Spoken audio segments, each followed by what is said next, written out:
부모와 자녀 사이에 거짓말이 필요하다는 말을 들으면 누구나 마음이 한 번은 덜컥 걸립니다. 가족 사이에, 그것도 평생을 헌신해온 부모와 자녀 사이에 거짓말이 웬 말인가 하고 반문하게 되지요. 정직함이 모든 관계의 기본이라 믿어온 우리 세대에게 속인다는 단어는 본능적인 거부감을 불러일으킵니다. 하지만 제가 오늘 여러분께 드리고 싶은 말씀은 누군가를 기만하거나 이기적인 목적을 위한 속임수가 결코 아닙니다. 오히려 나이 들어 자녀를 만날수록 우리가 어떤 말은 꿀꺽 삼키고 어떤 말은 의식적으로 덜어내야 하는 이유에 대한 깊은 고찰입니다. 놀랍게도 때로는 진실을 감추는 그 침묵이 자녀를 향한 가장 위대한 사랑이 되기 때문입니다. 부모가 자녀에게 마지막으로 해줄 수 있는 가장 품격 있는 배려는 자녀의 손에 무엇을 더 쥐어주는 것이 아니라 자녀의 마음과 어깨에 얹힌 불필요한 짐을 조용히 덜어주는 것입니다. 사실 우리는 평생을 오직 자녀만을 위해 살아왔다 해도 과언이 아닙니다. 대한민국의 눈부신 경제성장기이자 그 이면에 치열했던 70년대와 80년대를 거치며 우리 세대는 나의 배고픔은 참아도 자식의 배고픔만큼은 어떻게든 면하게 해주려 밤을 새웠습니다. 매서운 겨울바람 속에서도 자식이 춥지 않게 하려고 내 몸 하나 부서지는 것은 아끼지 않았습니다. 아이의 꿈을 위해 내 청춘의 꿈은 기꺼이 서랍 깊은 곳으로 밀어 넣었고 아이가 환하게 웃으면 내 세상이 다 밝아진 듯 웃었으며 아이가 작은 좌절로 울면 내 가슴이 천갈래 만갈래로 찢어지듯 무너져 내렸습니다. 심리학과 사회학에서는 우리 세대의 이러한 희생을 가리켜 극단적 이타주의에 기반한 아가페적 헌신이라고 분석합니다. 오직 주는 것만이 사랑의 증명이자 부모의 유일한 역할이라고 굳게 믿어온 셈입니다.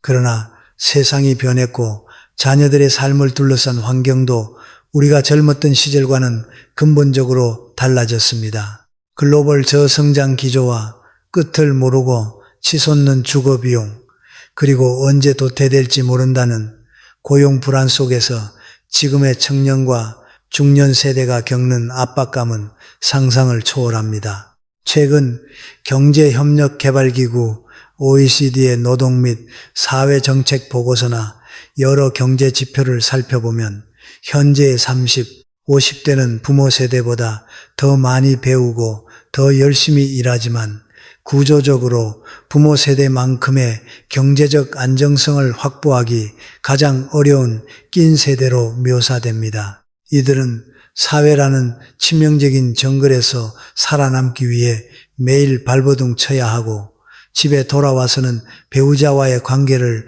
조율해야 하며 자신의 아이가 있다면 그 아이의 교육과 미래까지 온몸으로 책임져야 합니다. 그들의 하루는 우리가 상상하는 것 이상으로 숨막히게 빡빡하고 고단합니다.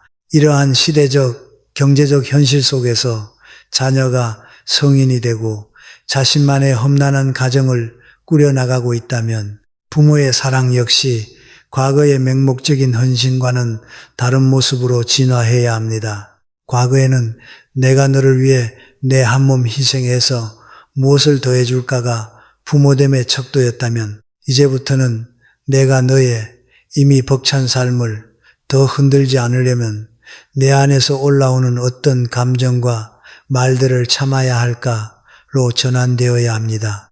이 패러다임의 변화는 결코 쉽지 않습니다. 평생을 나보다 자식을 먼저 생각하며 살아온 부모에게 사랑의 방식을 행동하는 것에서 참아내는 것으로 바꾸라는 것은 본성의 거스름처럼 느껴질 수 있습니다. 하지만 이 아프지만 필연적인 변화를 온전히 받아들이는 순간 부모와 자녀의 관계는 과거의 끈끈함을 넘어 훨씬 깊고 편안한 새로운 차원으로 접어들게 됩니다. 물론 우리는 자녀를 볼 때마다 마음이 복잡하게 요동칩니다. 계절이 바뀔 때마다 몸이 예전 같지 않게 자꾸 여기저기 쑤신다는 말도 하고 싶고, 고물가 시대에 연금은 오르지 않아 통장 잔고가 줄어드는 막막한 불안도 털어놓고 싶습니다. 텅 빈 집에 혼자 앉아 텔레비전 소리로 정막을 쫓을 때면 집이 너무 조용해서 사무치게 외로운 마음도 그대로 전하고 싶습니다. 때로는 자녀를 향한 서운함도 불쑥불쑥 올라오지요. 왜 요즘은 전화 한 통이 이렇게 뜸하니? 도대체 뭘 하길래 부모 얼굴 한번 보러 올 시간조차 없이 그렇게 바쁘니? 같은 원망 섞인 말이 목끝까지 치밀어 오릅니다. 나이가 들어갈수록 누구나 직면하게 되는 존재론적 불안과 끝이 다가온다는 막연한 두려움마저 가장 사랑하고 의지하는 자식 앞에서는 무장 해제하고 쏟아내고 싶은 것이 인지상정입니다. 그런데 여기서 조금만 더 냉정하게 앞뒤를 헤아려 봅시다. 내 마음속에 있는 그 모든 무거운 감정과 현실의 팍팍함을 있는 그대로 자식에게 드러내는 것이 과연 사랑하는 방식으로서 옳은 일일까요? 가족 심리치료 전문가들은 말합니다. 진실을 있는 그대로 쏟아내면 말하는 순간에는 카타르시스를 느끼며 속이 시원해질지 모르지만 그 시원한 진실이 항상 관계를 살리고 타인을 치유하는 것은 아니라고 말입니다. 특히 노년의 부모와 현실을 살아내는 성인 자녀 사이에서는 진실이라는 이름의 무명실이 오해와 압박의 동아줄로 변하기 십상입니다.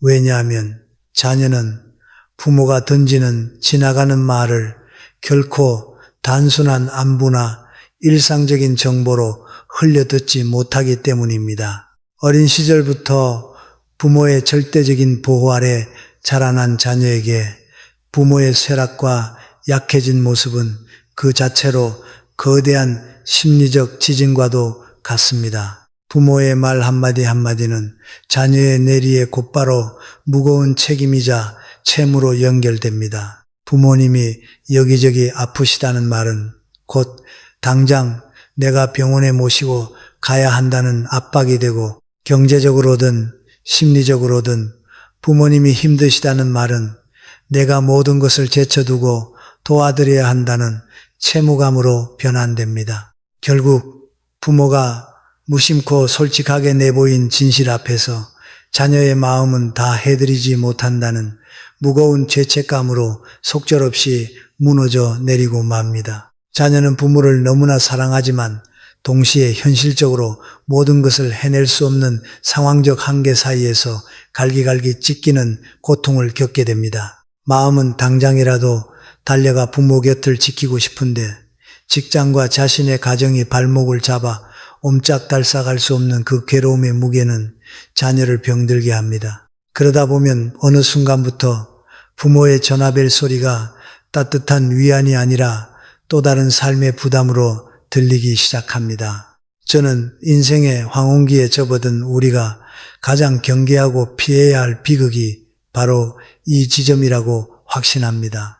부모의 순진무구한 솔직함이 도리어 사랑하는 자녀에게 평생 회복하기 힘든 상처를 줄 수 있다는 냉혹한 사실을 마주해야 합니다. 그래서 저는 나이 들어갈수록, 그리고 자녀를 만날수록 어느 정도의 지혜로운 거짓말, 다시 말해 고도의 말의 절제가 필수적으로 요구된다고 강조합니다. 자녀에게 또 하나의 짐을 얹어주는 진실의 칼날보다는 자녀가 짊어진 짐을 몰래 내려놓게 만들어주는 따뜻한 허구를 선택해야 합니다. 내 마음이 한없이 약해지고 흔들리는 것을 자녀의 어깨에 기대어 의탁하는 대신 부모 스스로가 그 고독과 아픔을 단단히 감당해내며 자녀의 마음을 한결 가볍게 만들어주는 언어의 연금술이 필요합니다. 이것은 헛된 자존심을 세우거나 가면을 쓰려는 위선이 결코 아닙니다.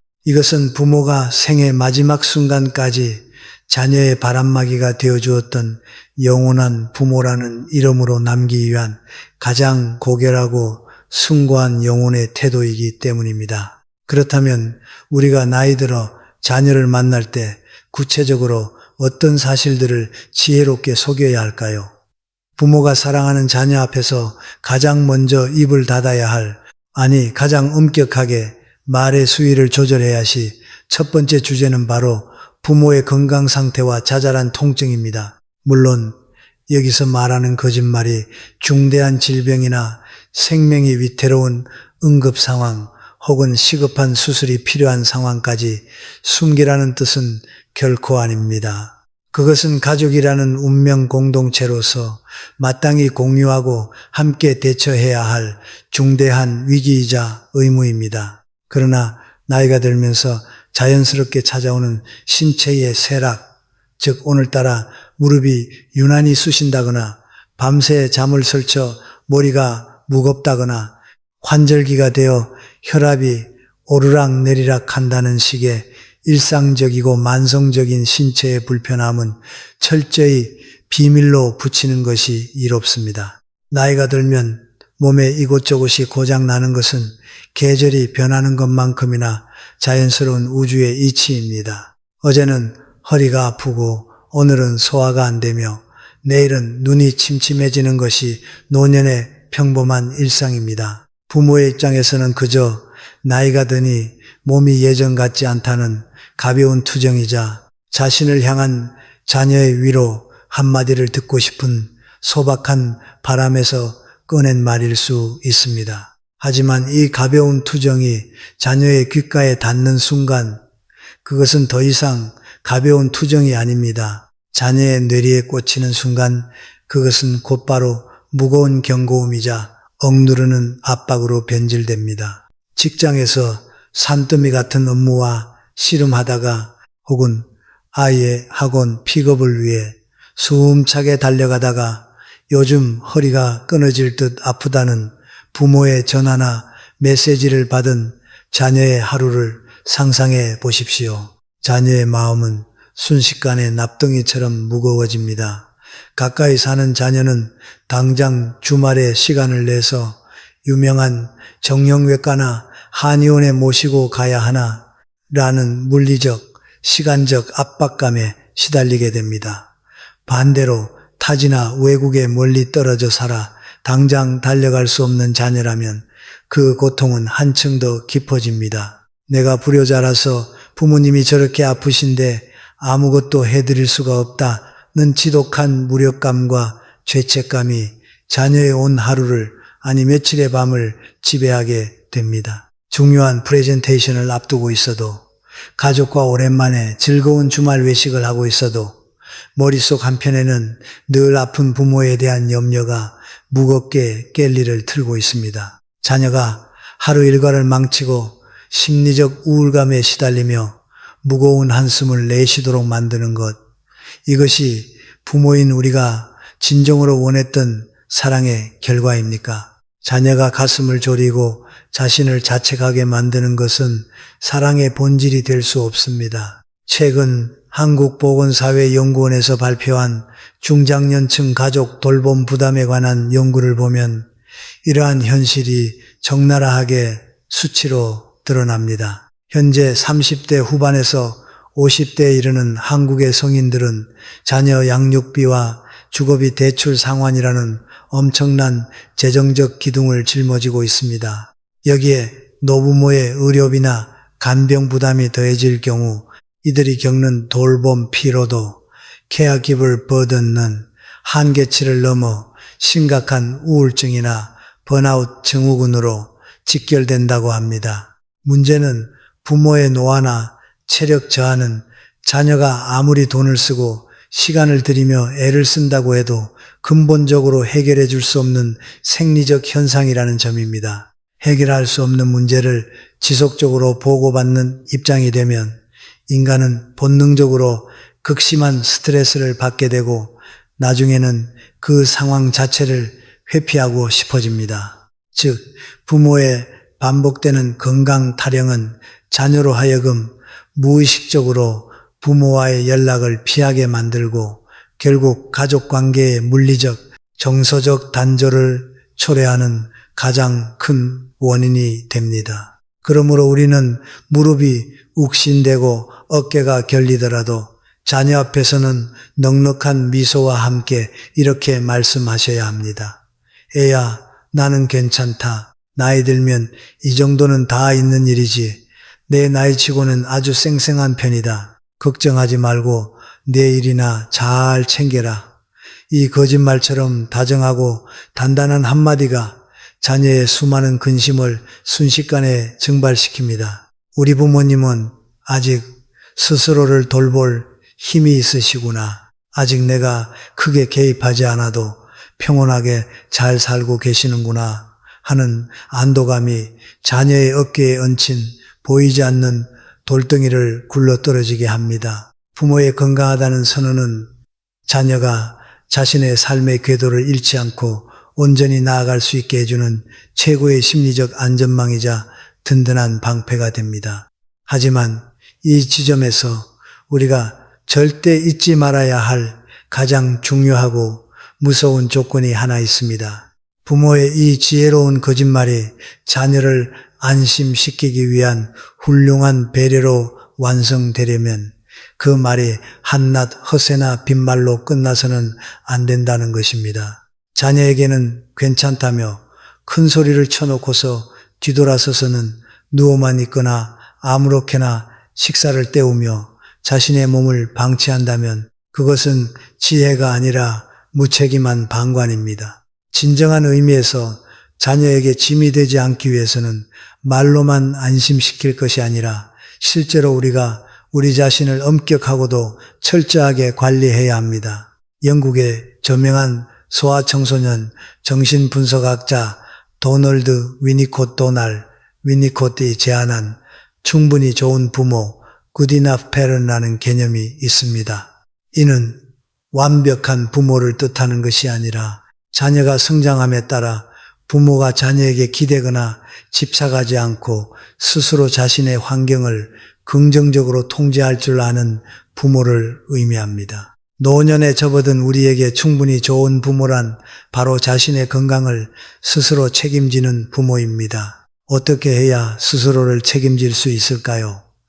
의사가 처방한 고혈압 약이나 당뇨약을 달력에 표시해가며 정해진 시간에 정확히 챙겨 먹는 성실함, 아침 저녁으로 관절에 무리가 가지 않는 선에서 동네 공원을 걷거나 스트레칭을 하며 근력을 유지하려는 노력, 입맛이 없어도 탄수화물과 단백질을 골고루 챙겨 먹으려는 식탁 앞에서의 끈기, 그리고 정기적인 건강검진을 미루지 않고 제때 받는 부지런함, 이러한 작고 일상적인 실천들이야말로 부모가 자녀를 위해 할 수 있는 가장 적극적이고 위대한 헌신입니다. 부모가 자신의 몸을 귀하게 여기고 보살피는 것은 단순히 나의 수명을 늘리기 위한 이기적인 행동이 아닙니다.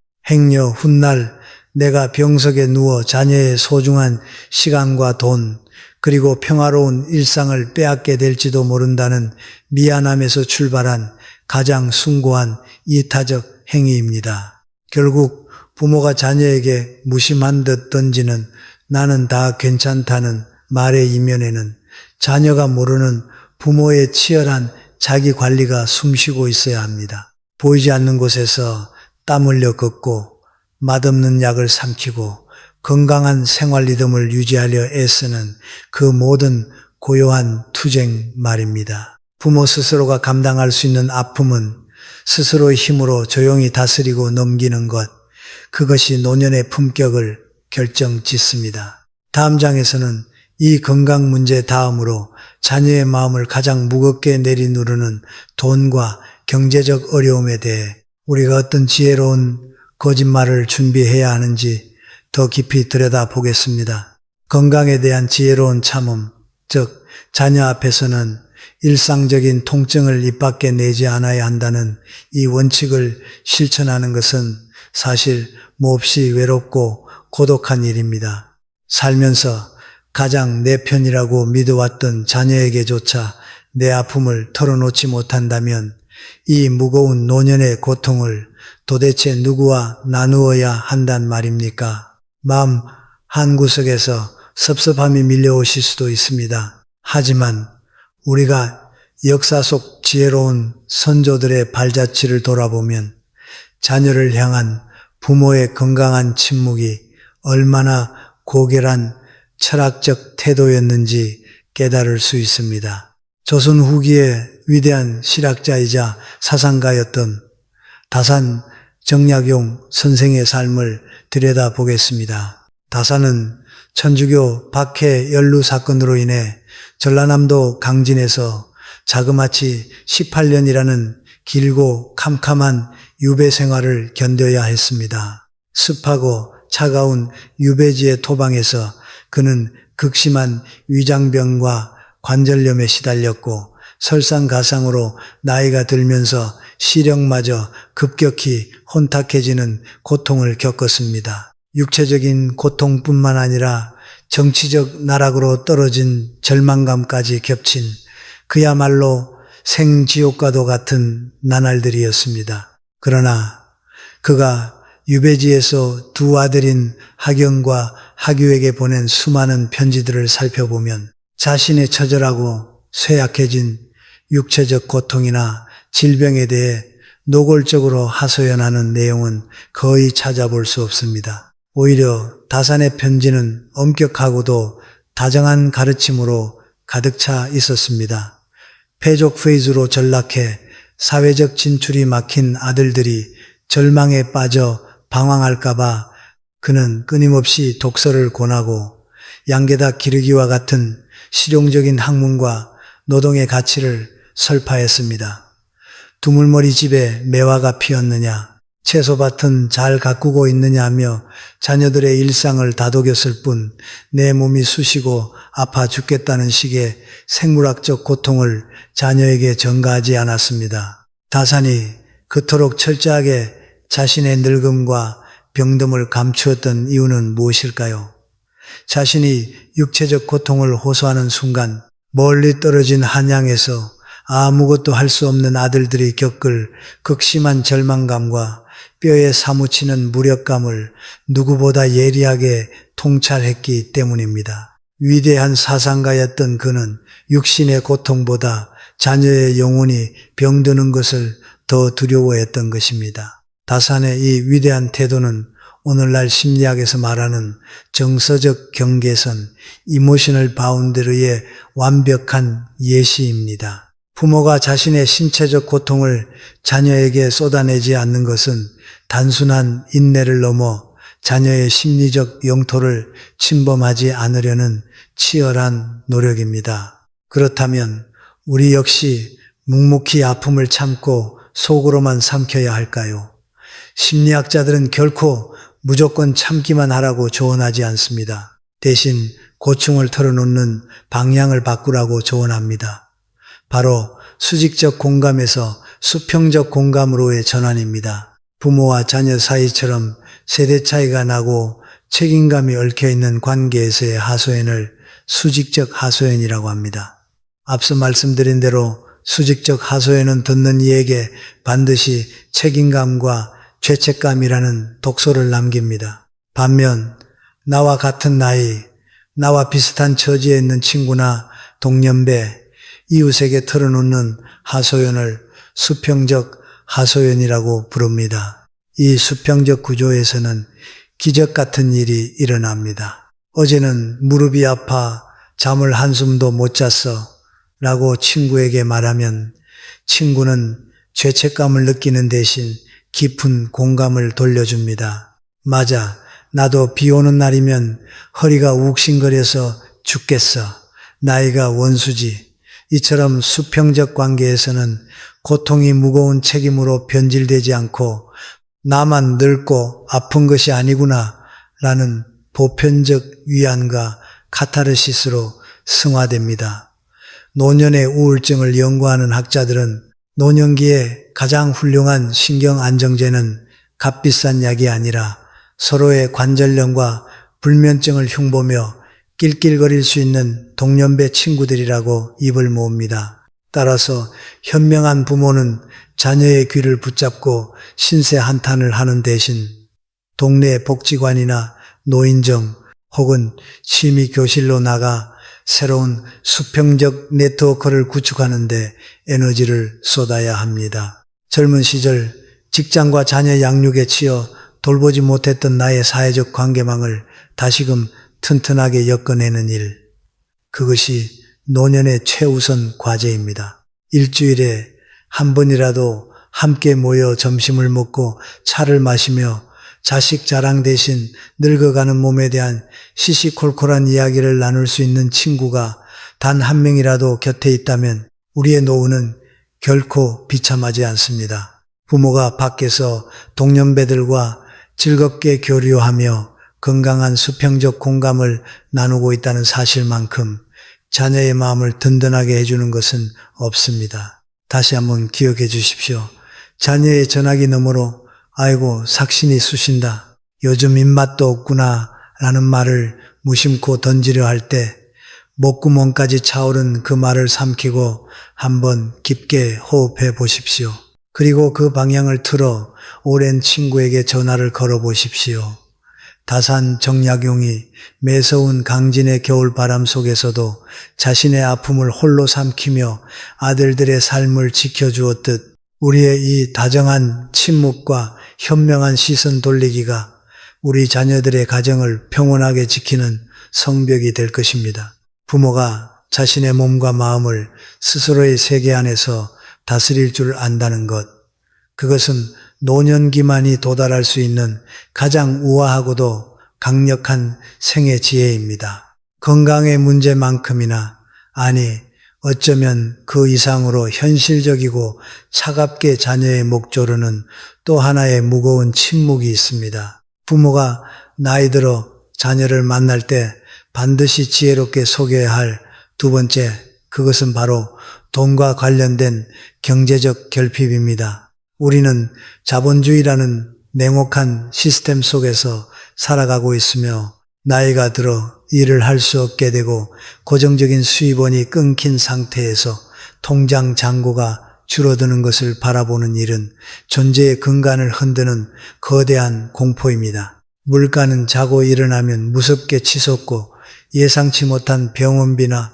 경조사비라도 발생하면 그나마 모아둔 얄팍한 노후 자금마저 순식간에 바닥을 드러내곤 합니다. 하루하루 팍팍해지는 살림살이 앞에서 가장 믿고 의지하는 자녀에게 요즘 생활비가 좀 부친다, 병원을 가야 하는데 비용이 만만치 않다며 은연중에 경제적 어려움을 토로하고 싶은 유혹은 누구에게나 강렬하게 찾아옵니다. 그러나 부모의 이 경제적 하소연이 자녀의 귀에 닿았을 때 벌어지는 참혹한 나비 효과를 우리는 누구보다 차갑게 직시해야 합니다. 지금 30대에서 50대에 이르는 우리의 자녀 세대는 역사상 유례를 찾아볼 수 없을 만큼 가혹한 경제적 압박의 한가운데 서 있는 이른바 샌드위치 세대입니다. 이들은 하늘 높은 줄 모르고 치솟은 집값을 감당하기 위해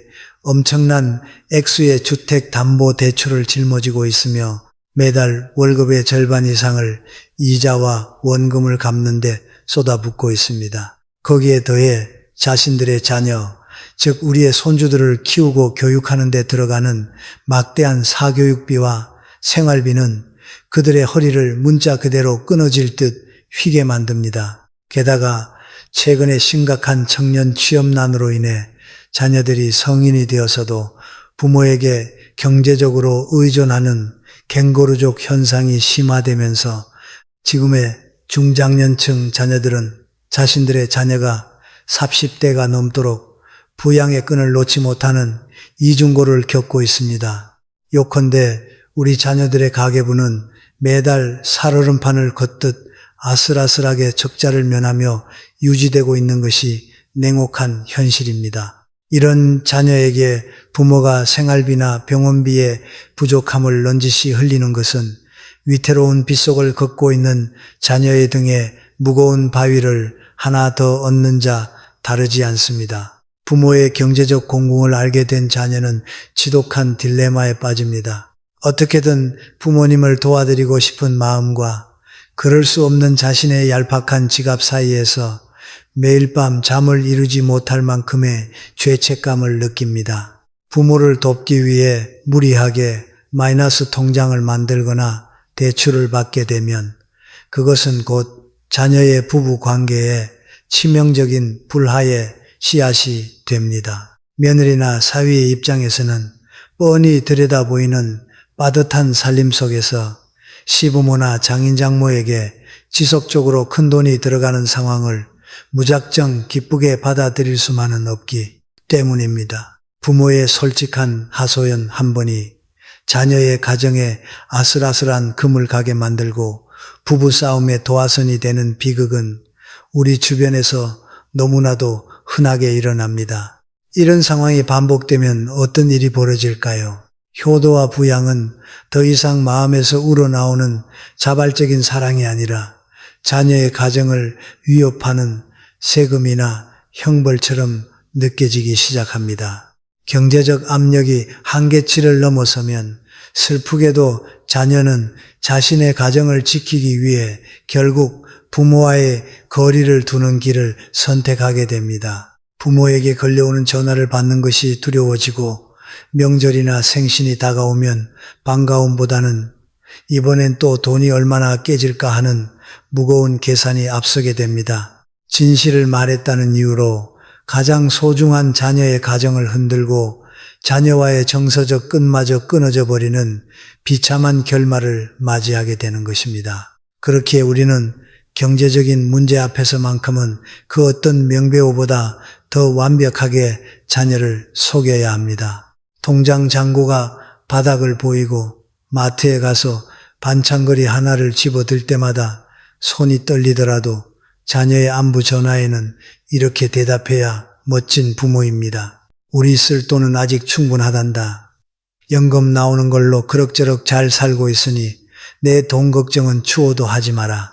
너희 집 대출 갚고 애들 학원비 대기도 빠듯할 텐데 제발 너희들 가정이나 아끼고 챙겨라.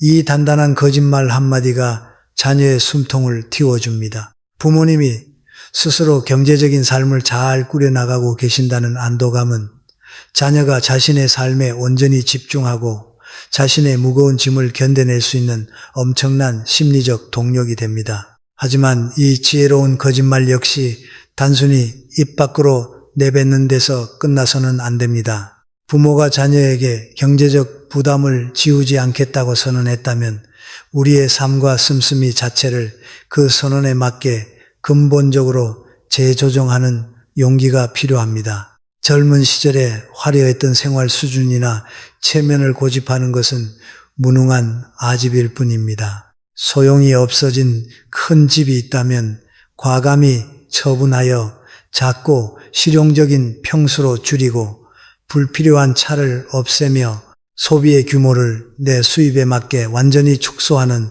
생각의 군살 빼기가 선행되어야 합니다. 옷을 사거나 외식을 하는 횟수도 줄이고 나의 현재 경제적 능력치 안에서 소박하게 자족하는 법을 뼈저리게 익혀야 합니다. 프랑스의 철학자 몽테뉴는 그의 명저 다메세 둠에서 진정한 부유함은 욕망을 줄이는 데 있다고 갈파했습니다. 부모 스스로가 체면이라는 껍데기를 벗어던지고 작지만 단단한 경제적 자립을 이뤄낼 때 자녀를 향한 나는 괜찮다, 돈 걱정하지 마라는 거짓말은 더 이상 속임수가 아니라 숭고한 사랑의 증명이 됩니다. 명절이나 생신 때 자녀가 무리하지 않는 선에서 기꺼이 건네는 얼마간의 용돈이 있다면 그것을 따뜻하게 웃으며 받아주는 것으로 충분합니다. 그 용돈은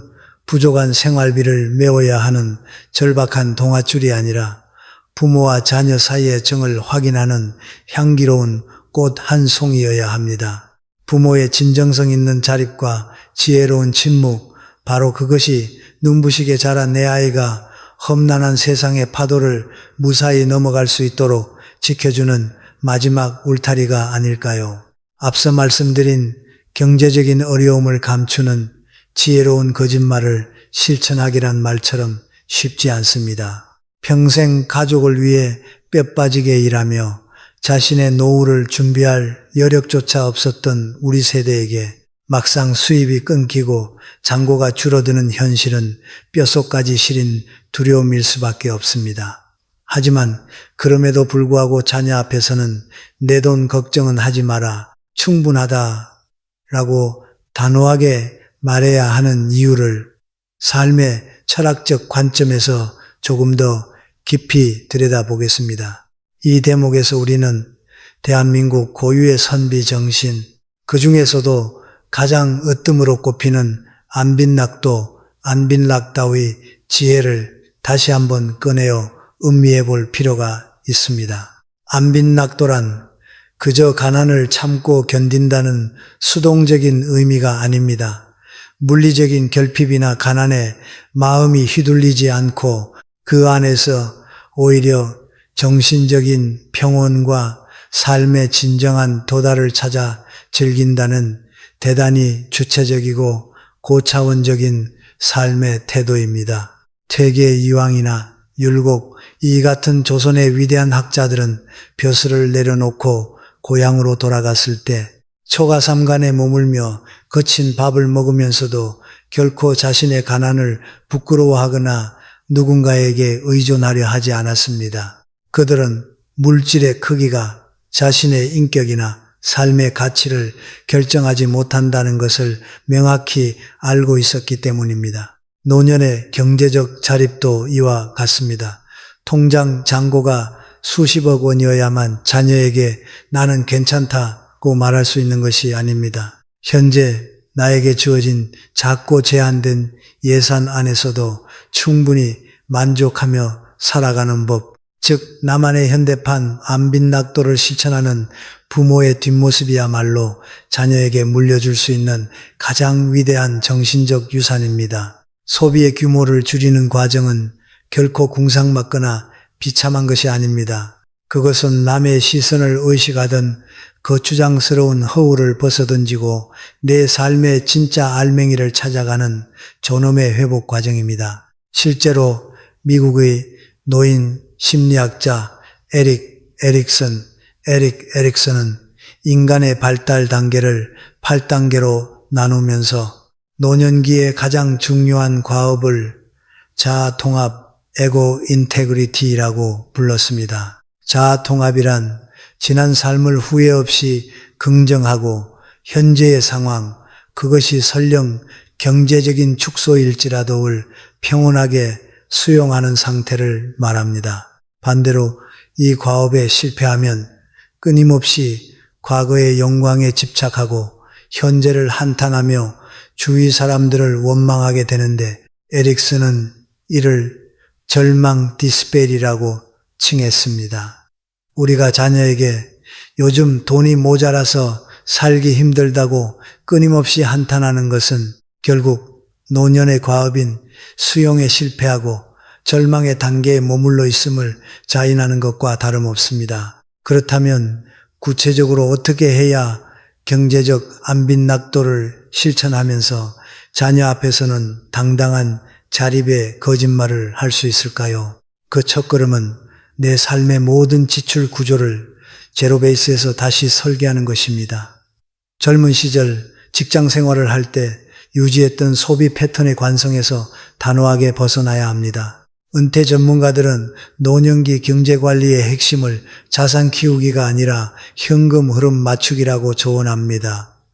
큰 평수의 아파트를 깔고 앉아 쪼들리게 사느니 과감히 주택연금에 가입하여 매월 일정에게 안정적인 생활비를 확보하거나 외곽의 작은 평수로 이사하여 현금을 확보하는 결단이 필요합니다.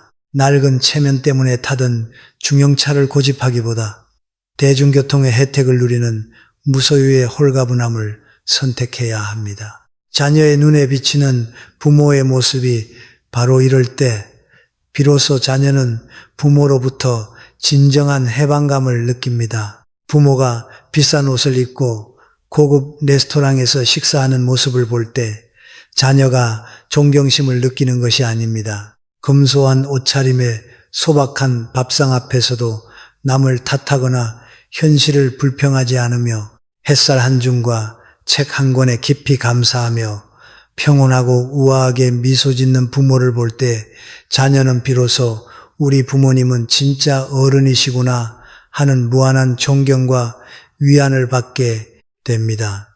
부모가 보여주는 경제적 축소의 우아함은 훗날 자녀가 늙고 쇠락해 갈 때 어떻게 살아야 하는지를 알려주는 가장 강력한 인생의 교과서가 됩니다. 거듭 강조하지만 나는 내 도움 없이도 이 안에서 충분히 행복하다는 선언은 자녀의 부채감을 씻어주는 강력한 해독제입니다. 우리 세대는 치열한 경쟁 사회에서 내 자녀가 남들보다 뒤처질까봐 온몸을 던져 보호막이 되어 주었습니다. 이제 자녀가 치열한 사회로 나아가 자신만의 전쟁을 치르고 있다면 부모인 우리는 또 다른 형태의 보호막을 쳐 주어야 합니다. 그것은 돈을 보태주는 보호막이 아닙니다. 여기는 안전하다, 여기는 네가 걱정할 필요가 없다고 말해주는 심리적 튼튼함이라는 보호막입니다. 자본주의의 차가운 논리 앞에서 부모의 지갑이 얇아졌다고 해서 부모의 권위마저 얇아지는 것은 결코 아닙니다.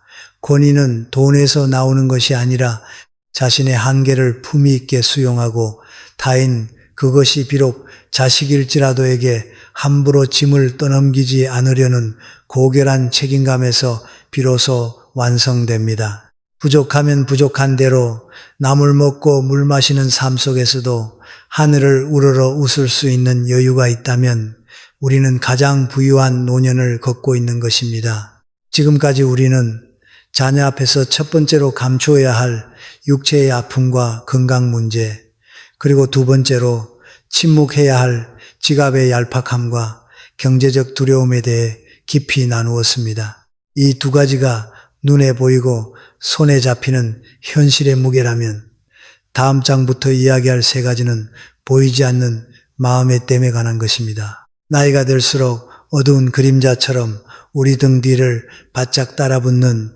세 번째 손님, 바로 뼈에 사무치는 지독한 외로움과 고독입니다. 우리는 왜 이 깊고 저린 외로움마저 자녀의 앞에서만큼은 미소로 지워내야 하는 걸까요?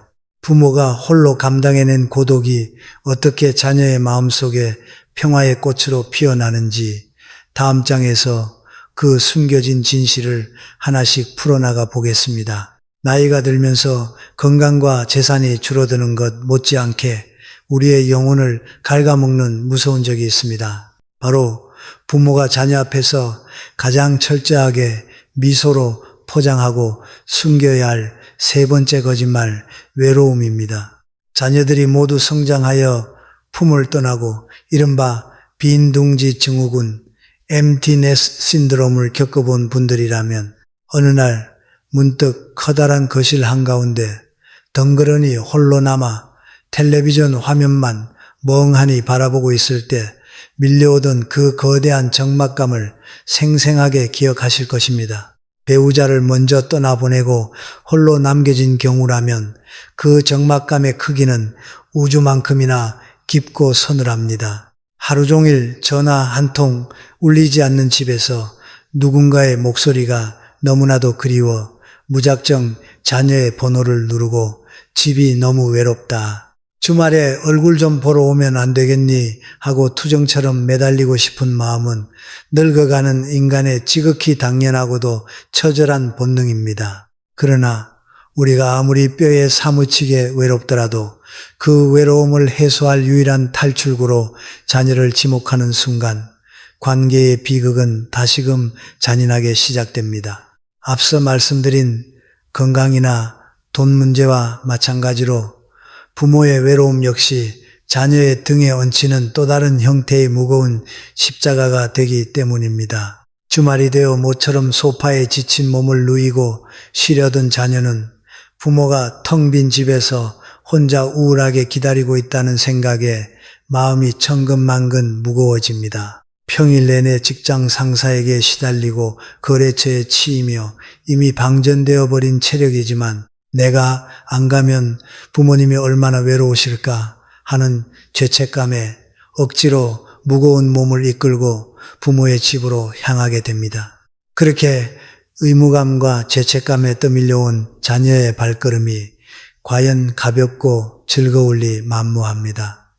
부모의 집에 도착해서도 피곤함을 감추지 못해 소파에 기대어 잠만 자거나 대화에 집중하지 못하고 스마트폰만 들여다보는 자녀의 모습을 보며 부모는 또다시 깊은 서운함을 느낍니다. 모처럼 왔는데 말 한마디 살갑게 안 하는구나 라며 섭섭함을 내비치는 순간 자녀 역시 폭발하고 맙니다. 나도 쉬지도 못하고 억지로 왔는데 왜 또 짜증이세요?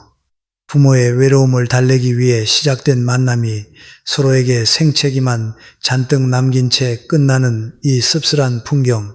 이것은 부모가 자신의 고립감을 스스로 해결하지 못하고 자녀에게 의존하려 할 때 빚어지는 전형적인 관계의 파탄입니다. 우리는 이 지점에서 독일의 실존주의 철학자 파울 틸리시가 남긴 위대한 통찰을 반드시 새겨보아야 합니다. 틸리히는 우리가 느끼는 홀로 있음을 두 가지로 엄격하게 구분했습니다. 하나는 loneliness, loneliness, 즉 혼자 있는 고통과 결핍을 뜻하는 부정적인 외로움입니다. 다른 하나는 solitude, solitude, 즉 혼자 있는 영광과 내면의 충만을 뜻하는 긍정적인 고독입니다. 나이가 들어 자녀가 떠나가고 사회적 역할이 줄어들며 텅 빈 집에 남겨지는 것은 물리적인 숙명입니다. 이때 끊임없이 누군가, 특히 자녀가 내 옆을 채워주기를 바라고 그 결핍에 고통스러워한다면 우리는 영원히 롤리니스의 지옥에서 벗어날 수 없습니다. 그러나 반대로 나에게 주어진 이 고요한 시간을 온전히 나를 마주하는 기회로 삼는다면 그것은 찬란한 솔리튜드, 즉 영광스러운 고독으로 승화됩니다. 젊은 시절 가족을 부양하느라 단 한 번도 들여다보지 못했던 나의 내면을 찬찬히 살피고 내가 진정으로 좋아하는 것이 무엇인지, 내 영혼을 기쁘게 하는 것이 무엇인지 탐구하는 가장 사치스럽고 우아한 시간으로 만드는 것입니다. 현명한 부모는 자녀의 옷자락을 붙잡으며 롤리니스를 호소하는 앓는 소리를 내는 대신 스스로 솔리투드의 성을 쌓아 올리며 이렇게 거룩한 거짓말을 던집니다. 애야, 나는 혼자 있는 시간이 너무 즐겁고 편안하다. 그동안 못 읽었던 책도 읽고 산책도 하고 내 시간을 마음껏 누리느라 심심할 틈이 없구나. 그러니 내 외로움은 걱정 말고 너희끼리 주말에 재밌게 놀아라. 자녀의 전화를 받으며 밝고 유쾌한 목소리로 나는 혼자서도 아주 잘 지내고 있다고 말해주는 순간 자녀의 영혼은 부모에 대한 부채감이라는 무거운 사슬에서 완전히 해방됩니다. 부모가 자신의 텅 빈 일상을 스스로의 힘으로 건강하게 채워나가고 있다는 경이로운 사실은 자녀에게 말할 수 없는 안도감과 존경심을 불러일으킵니다. 아이러니하게도 부모가 자녀에게 덜 매달리고 혼자서도 꿋꿋이 잘 지낼 때 자녀는 부모를 더욱 그립게 여기고 의무감이 아닌 순수한 자발성으로 부모의 집을 찾아오게 됩니다. 혼자서도 충만한 부모를 만나는 일은 자녀에게도 즐거운 휴식이 되기 때문입니다. 그렇다면 어떻게 외로움을 고독으로 승화시킬 수 있을까요? 그것은 스스로 즐거움을 만들어내는 훈련에서 시작됩니다. 동사무소나 문화센터의 서예반에 등록하여 묵향을 즐기거나 근처 도서관에 가서 그동안 읽고 싶었던 역사소설에 푹 빠져보거나 아니면 집 베란다에 작은 화분들을 들여놓고 식물의 잎을 정성껏 닦아주며 생명과 무언의 대화를 나누는 것도 좋습니다. 스위스의 심리학자 칼 융은 인생의 후반부는 사회적 성취가 아니라 자기 자신의 내면을 완성해가는 개성화 인디비주에이션의 과정이라고 말했습니다. 즉 나이가 들어 혼자가 된다는 것은 세상에서 버림받은 것이 아니라 비로소 나라는 가장 소중한 존재와 독대하여 내면을 완성해 갈 절호의 기회를 얻은 것입니다. 자녀에게 외롭다고 전화기를 들기 전 먼저 곁에 있는 라디오의 볼륨을 조금 높이고 따뜻한 차를 한 잔 끓여 보십시오. 그리고 이 고요하고 평화로운 시간을 나 자신에게 선물하십시오. 부모의 단단한 홀로서기, 외로움을 즐거움으로 둔갑시킨 그 지혜로운 거짓말만이 자녀를 진정으로 자유롭게 날아오르게 하는 사랑의 날개가 됩니다. 외로움을 감추고 혼자만의 고독을 우아하게 즐겨야 한다는 원칙과 맥락을 같이 하면서도 조금 더 일상적이고 날카롭게 부모의 마음을 찌르는 감정이 있습니다. 바로 부모가 자녀 앞에서 반드시 미소로 덮어두어야 할 네 번째 비밀, 내 마음속의 섭섭함과 서운함입니다. 자녀가 어릴 때는 내가 세상의 중심이자 전부였건만 성인이 되어 각자의 짝을 찾고 삶을 꾸려나가기 시작하면 부모가 차지하는 비중은 필연적으로 줄어들게 됩니다. 어버이날이나 부모님의 생신과 같은 중요한 기념일에도 바쁘다는 핑계로 전화 한 통으로 때우거나 모처럼 본가를 방문해도 자기 남편이나 아내 눈치를 보며 엉덩이를 들썩이는 자녀의 모습을 볼 때면 가슴 한편이 시큰해지는 것은 어쩔 수 없습니다. 내가 저를 어떻게 키웠는데 내 청춘을 다 바쳐 뒷바라지해 주었건만 이제는 지들끼리 쏙 살아가느라 부모는 안중에도 없구나. 이런 야속하고 서운한 마음이 먹구름처럼 몰려오는 것은 인지상정입니다. 그러나 명심해야 할 것은 이 섭섭함이라는 감정이 생각보다 시퍼런 나를 세우고 있다는 점입니다. 서운함은 마음속에 꾹꾹 눌러 담고 있을 때는 단지 내 안의 우울감으로 그치지만 그것이 입 밖으로 나와 언어가 되는 순간 상대방에게는 몹시도 뾰족하고 따가운 빗으로 꽂히게 됩니다. 왜 이번 주말에는 안 내려오니? 요즘은 명절에도 바쁘다고 얼굴 보기가 이렇게 힘들구나 라며 애둘러 불만을 표현하는 부모의 말 속에는 짙은 질책이 배어 있습니다. 이 말을 듣는 자녀는 순식간에 두 가지 감정의 소용돌이에 빠집니다. 하나는 내 삶의 숨가쁜 한계로 인해 부모님의 기대를 충족시켜드리지 못했다는 뼈아픈 죄책감이고, 다른 하나는 부모님이 나의 고단한 처지를 온전히 이해해주지 않는다는 데서 오는 억울함과 거리감입니다. 사실상 현대사회를 살아가는 우리의 자녀들은 부모에게 마음이 없어서 오지 못하는 경우가 드뭅니다. 치열한 직장 내 생존 경쟁 속에서 주말 이틀마저 제대로 쉬지 못하고 밀린 피로를 풀어야 하거나 자신들이 낳은 또 다른 아이들의 스케줄에 이리저리 끌려다니다 보면 부모님을 챙길 수 있는 시간적, 심리적 여유가 턱없이 부족한 것뿐입니다.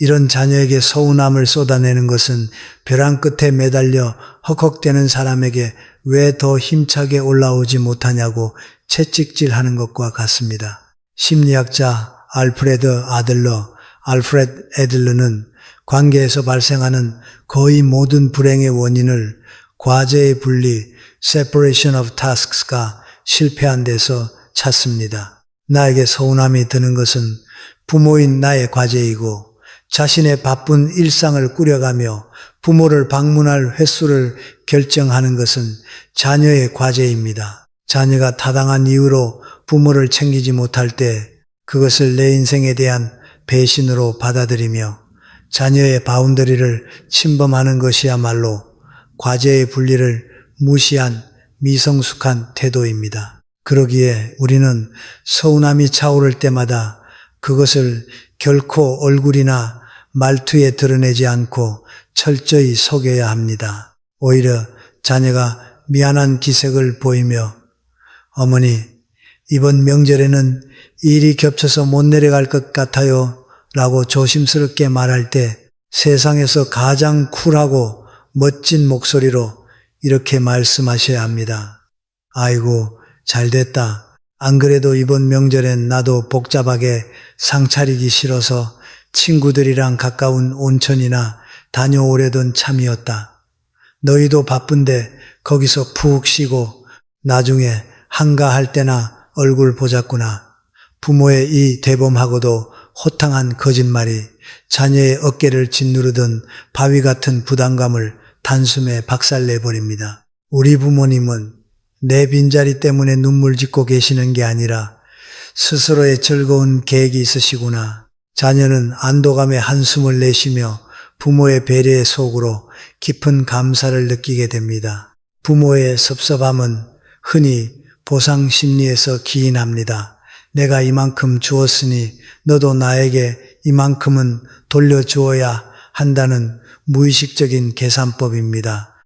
영국의 진화 생물학자 리차드 도킨가 그의 저서 이기적 유전자에서 언급했듯이 부모가 자식에게 헌신하는 것은 대자연의 순리이지만 그 반대의 흐름은 결코 자연스럽게 이루어지지 않습니다. 사랑은 내리사랑이라는 옛말은 과학적으로도 진리에 가깝습니다.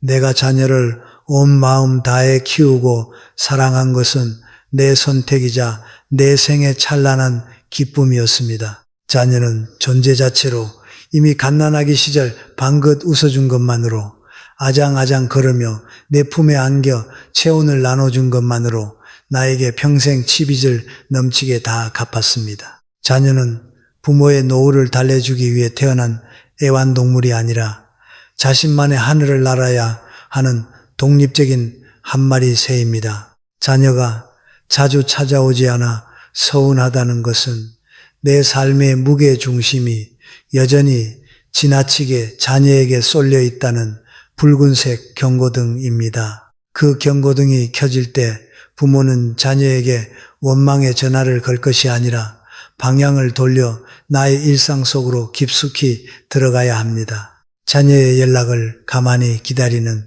수동적인 삶에서 벗어나 오늘은 동네 도서관에서 어떤 책을 빌려볼까? 내일은 친구들과 어느 산길을 걸어볼까? 모레는 복지관의 무슨 프로그램에 참여해볼까 하는 자신만의 스케줄로 달력을 빼곡히 채워야 합니다. 나만의 일상과 취미, 수평적인 친구 관계가 탄탄하게 축조되어 있는 부모는 자녀가 한두 달 방문하지 않는다고 해서 결코 서운함에 잡아먹히지 않습니다. 노년의 품위는 의존성을 털어내는 자리에서 가장 밝게 빛납니다. 너희가 안 와도 우리는 우리끼리 너무 바쁘고 재미있다는 부모의 발랄한 거짓말.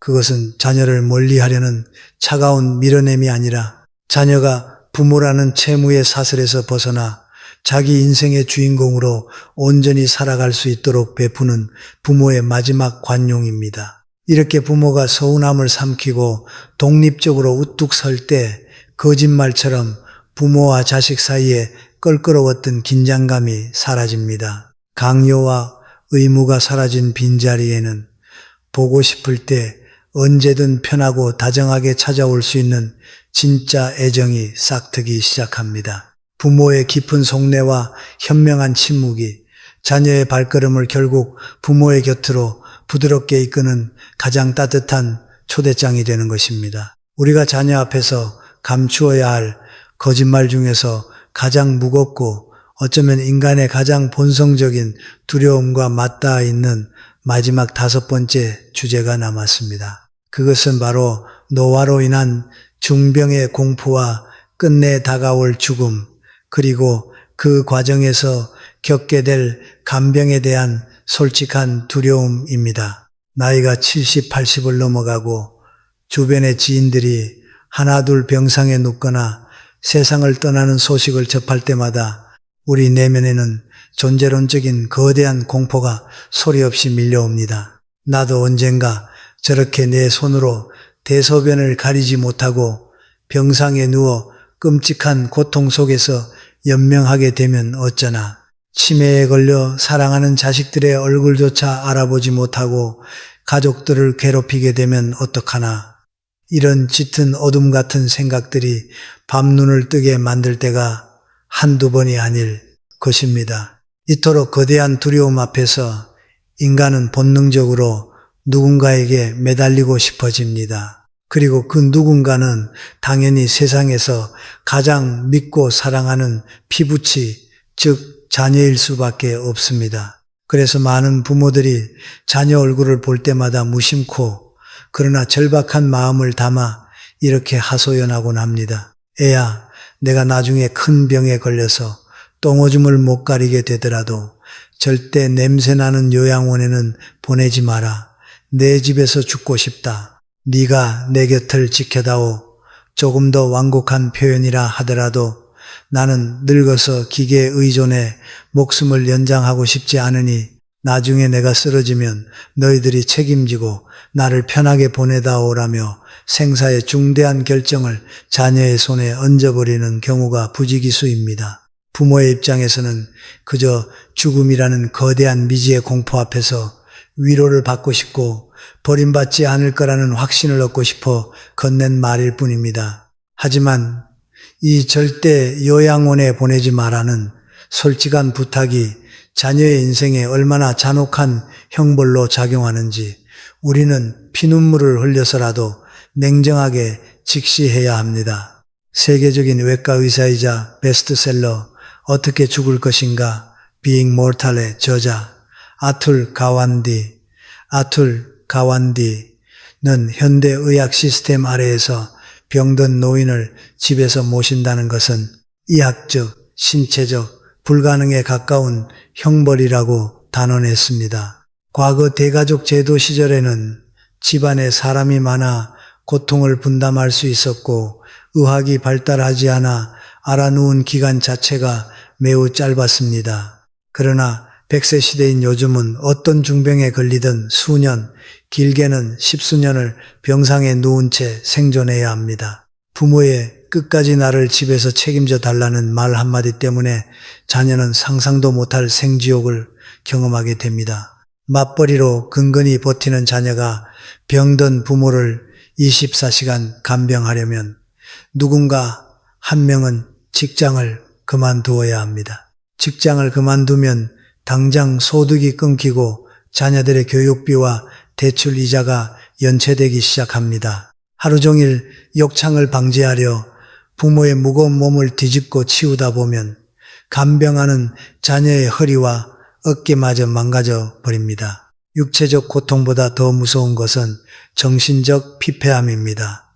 이른바 간병지옥에 빠진 자녀는 우울증에 걸리고 부부 사이에는 매일 끔찍한 고성이 오가며 급기야 돌봄에 지친 나머지 차라리 부모님이 빨리 돌아가셨으면 하는 폐륜적인 생각마저 품는 자신을 발견하고는 절망감에 오열하게 됩니다. 부모를 너무나 사랑했기에 시작한 선택이 부모를 향한 혐오와 증오로 끝나는 끔찍한 비극이 완성되는 것입니다. 그러기에 인생의 마지막을 준비하는 성숙한 어른이라면 그리고 내 자식을 진심으로 사랑하는 부모라면 단언컨대 죽음에 대한 두려움만큼은 가장 철저하게 감추고 가장 완벽하게 거짓말을 해야 합니다. 죽음의 공포가 뼛속까지 스며드는 밤이 오더라도 자녀의 손을 잡고 세상에서 가장 당당하고 시원한 목소리로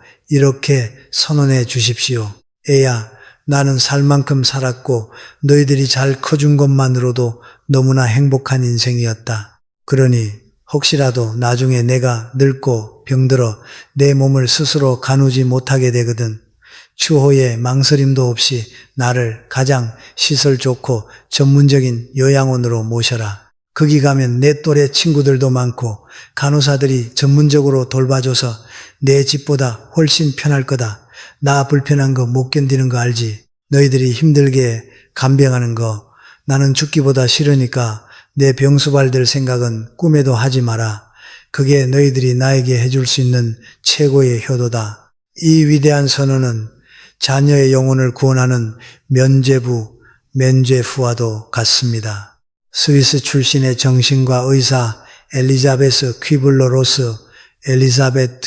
로스가 말했듯 남겨진 가족들이 가장 오랫동안 겪는 고통은 사별 자체의 슬픔이 아니라 내가 부모님을 충분히 잘 돌봐드리지 못했다는 파괴적인 죄책감입니다. 부모가 훗날 요양병원에 입원하는 것을 자녀에게 버림받는 것이 아니라 부모 자신이 스스로 원해서 선택한 편안한 권리로 포장해주면 훗날 자녀가 피치 못할 사정으로 부모를 요양원에 모셔야 할 때 평생을 짊어질 죄책감에서 완벽히 해방될 수 있습니다. 부모가 내린 단호하고 지혜로운 결정이 자녀가 흘려야 할 피눈물을 막아주고 그들이 다시 일상으로 돌아가 자식들을 키우며 웃을 수 있도록 만들어줍니다. 더 나아가 사전연명 의료의향서 같은 문서를 미리 작성해 자녀에게 보여주는 것도 매우 훌륭한 방법입니다. 만에 하나 내 숨이 넘어가게 생겼더라도 억지로 기계에 달아서 생명 연장하지 마라. 나는 떠나야 할 때 깔끔하게 떠나는 게 소원이다. 이 서류에 사인 다 해놨으니까 나중에 너희들끼리 의견 맞지 않아서 싸우지 말고 내 뜻대로만 해라. 생사의 중대한 결정을 내리는 무섭고 무거운 책임마저 자녀의 손에서 빼앗아 부모 본인이 직접 짊어지는 것, 이것이 책임감 있는 어른의 마지막 뒷모습입니다. 죽음 앞에서 초연한 척, 아무 두려움도 없는 척 연기하는 이 눈물겨운 거짓말이야말로 생의 마지막 순간에 부모가 자녀에게 남길 수 있는 가장 성스럽고 숭고한 사랑의 완성입니다. 우리는 그렇게 사랑하는 자녀가 무사히 삶의 궤도를 달릴 수 있도록 죽음마저 웃으며 가려주는 위대한 연기자가 되어야 합니다. 지금까지 우리는 자녀 앞에서 지혜롭게 감추어야 할 5가지 거짓말, 일상의 통증, 재정적 쪼들림, 사무치는 외로움, 무심한 자녀에 대한 서운함, 그리고 죽음과 간병에 대한 공포에 대해 깊이 있게 나누었습니다. 이 5가지를 실천하는 것만으로도 여러분은 자녀의 짐을 크게 덜어주는 훌륭한 부모입니다. 그러나 여기서 우리는 대단히 중요하고도 위험한 함정 하나를 반드시 짚고 넘어가야 합니다. 그것은 바로 모든 것을 숨기는 것이 능사는 결코 아니다라는 사실입니다. 지혜로운 거짓말이라는 원칙에 강박적으로 매몰되어 정작 반드시 공유해야 할 치명적인 진실마저 무덤까지 안고 가버린다면 그것은 통찰과 배려가 아니라 자녀의 인생에 시한폭탄을 던지는 것과 같습니다. 그렇다면 우리는 과연 어느 선까지 감추고 언제 입을 열어 진실을 꺼내 놓아야 할까요? 그 엄격한 원칙과 경계선에 대해 이야기해 보겠습니다. 고대 그리스의 위대한 철학자 아리스토텔레스는 그의 저서 니코마코스 윤리학에서 인간이 도달해야 할 최고의 미덕으로 중용, 종용, 골든맨을 꼽았습니다. 중용이란 단순히 중간쯤에 걸쳐 있는 뜨뜻미지근한 상태가 아니라 마땅한 때에 마땅한 일에 대하여 마땅한 사람들에게 마땅한 동기로 그리고 마땅한 방식으로 행동하는 것을 뜻합니다. 예를 들어 용기란 무모함 지나침과 비겁함 모자람 사이에 완벽한 균형입니다. 자녀를 대하는 우리의 태도 역시 완벽히 이 중용의 철학을 따라야 합니다. 일상의 모든 팍팍함을 쏟아내어 자녀의 길을 죽이는 여과 없는 솔직함이 무모함이라면 반대로 가족이 함께 대처해야 할 구조적인 위기조차 혼자 끙끙 앓다 상황을 파국으로 몰고 가는 지나친 비밀주의는 비겁함입니다. 이 사이의 균형을 잡는 것이 바로 우리가 지향해야 할 품격 있는 중용입니다. 그렇다면 우리가 결코 거짓말로 덮어두어서는 안 되는 반드시 자녀에게 즉각적이고 명확하게 알려야만 하는 3가지 치명적 진실은 무엇일까요? 첫 번째는 다름 아닌 즉각적인 의학적 개입이 필요한 중증 질환의 진단입니다. 앞서 제가 일상적인 관절염이나 소화불량 같은 자잘한 통증은 숨기라고 말씀드렸습니다. 하지만 만약 건강검진에서 암 선고를 받았다거나 협심증처럼 언제 쓰러질지 모르는 심각한 심혈관계 질환을 발견했다거나 당장 시급한 수술이 필요한 상황이라면 이야기는 완전히 달라집니다. 자식들 바쁜데 내 암치료 때문에 신경 쓰게 할 수 없다며 혼자 항암 치료를 다니거나 병을 방치하는 부모님들이 간혹 계십니다. 부모의 마음은 사랑일지 모르나 자녀의 입장에서는 이것만큼 찢어지는 형벌이 없습니다. 뒤늦게 부모가 말기암이라는 사실을 알게 된 자녀의 심정을 상상해 보십시오. 자녀는 내가 얼마나 부모에게 무심했으면 부모님이 암에 걸려 죽어가는데도 나에게 알리지도 않으셨을까 하는 지독한 죄책감과 스스로에 대한 환멸에 평생을 짓눌리게 됩니다. 중병이라는 진실을 늦게 알게 된 자녀는 부모와 함께 투병하며 서로의 마음을 보듬을 수 있는 소중한 마지막 시간마저 박탈당하게 됩니다. 부모가 떠난 자리에 남겨진 자녀는 부모님이 나를 진정한 가족으로 믿지 않으셨다는 처절한 배신감과 아픔 속에서 평생을 살아가야 합니다. 중대한 질병 앞에서는 솔직하게 병을 알리고 의사의 소견을 함께 듣고 남은 치료 방향을 가족이라는 끈끈한 연대 안에서 함께 결정하는 것이 마땅한 순리입니다. 이것이 남겨질 자녀가 부모와의 사별을 건강하게 수용하고 에도 모닝의 과정을 온전히 거칠 수 있게 돕는 마지막 선물입니다. 두 번째로, 절대 숨겨서는 안 되는 진실은 가정의 근간을 흔들 수 있는 구조적이고 막대한 경제적 붕괴입니다. 생활비가 조금 부족한 일상적 결핍은 앞서 말씀드린 안빈낙도의 자세로 이겨내야 합니다. 하지만 만약 타인의 엄청난 빚에 보증을 잘못 썼다거나 무리한 투자로 인해 살고 있는 집이 경매에 넘어가게 생겼다거나 눈덩이처럼 불어난 불법 사채를 끌어다 쓴 상황이라면 이를 자녀 몰래 덮어두려 해서는 절대 안 됩니다. 많은 부모들이 어떻게든 내가 수습해 보겠다며 자식에게 알리지 않고 사태를 돌려막다가 걷잡을 수 없는 파국을 맞이합니다. 가족 간의 금융부채는 한 사람의 죽음이나 파산으로 끝나지 않고 고스란히 남겨진 자녀들의 삶을 덮치는 쓰나미가 됩니다. 부모가 남긴 엄청난 빚더미를 상속받거나 뒤늦게 부모의 빚쟁이들에게 시달려야 하는 자녀의 인생은 그 자체로 벼랑 끝으로 내몰리게 됩니다. 경제적 파탄의 징조가 보일 때는 체면을 불문하고 자녀에게 있는 그대로의 사실을 고백해야 합니다.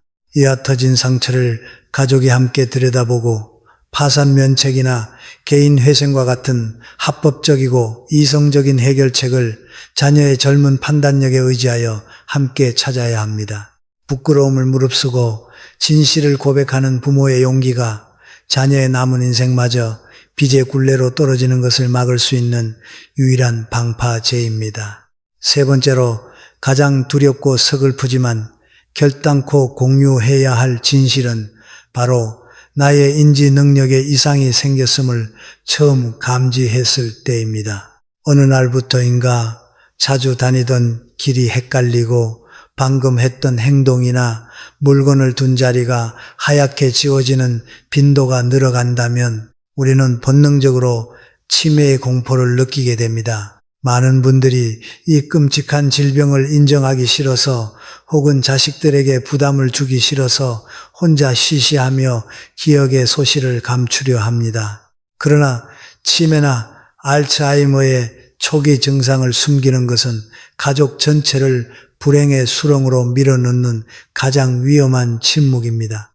인지 저하는 그 증상이 가벼운 초기 단계일 때 병원을 찾아가 약물을 처방받고 진행 속도를 늦추는 것이 다른 어떤 질병보다도 가장 중요합니다. 또한 아직 온전한 판단력이 남아있을 때 치매 이후의 삶, 즉 성년 후견인 제도를 어떻게 활용할 것인지, 어떤 요양시설에 입소할 것인지, 재산 관리는 어떻게 할 것인지에 대해 자녀와 이성적이고 투명하게 논의를 맞춰 두어야 합니다. 이를 감추다가 인지 능력이 완전히 상실된 후에 뒤늦게 자녀들이 알게 되면 그때부터 자녀들의 삶은 준비 없는 간병의 지옥과 가족 간의 치열한 의견 충돌, 심지어 재산 분쟁의 진흙탕으로 빠져들게 됩니다.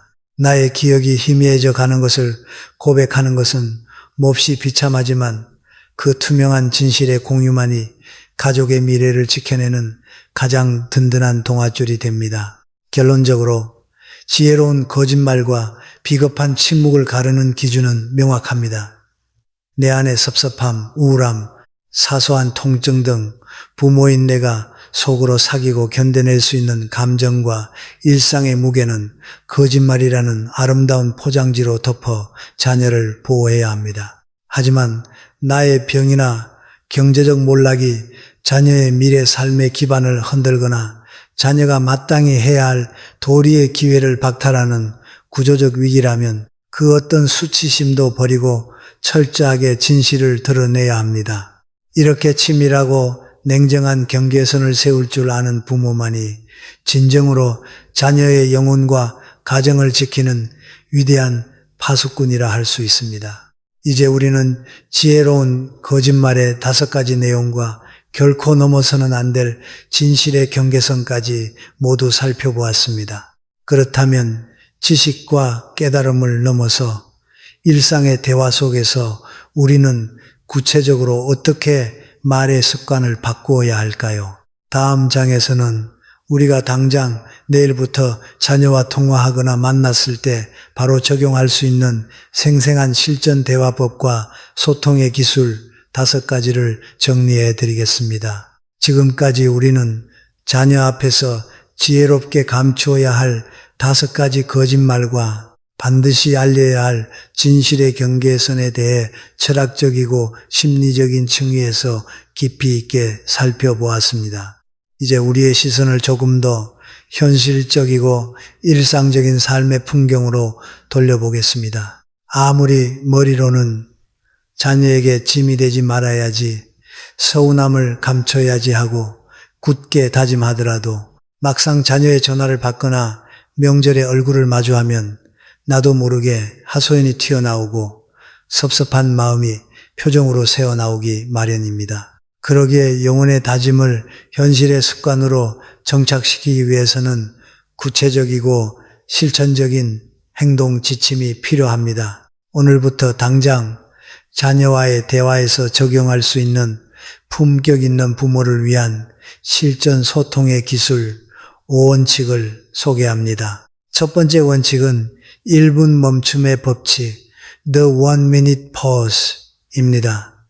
늦은 밤 텅 빈 거실에서 텔레비전을 보다 문득 지독한 외로움이 밀려올 때, 혹은 며칠째 무릎이 쑤셔 서글픈 마음이 들 때 우리는 무작정 스마트폰을 집어들고 자녀의 번호를 누르려는 충동에 휩싸입니다. 이때 발신 버튼을 누르기 직전 스마트폰을 내려놓고 딱 1분만 눈을 감고 심호흡을 해보십시오.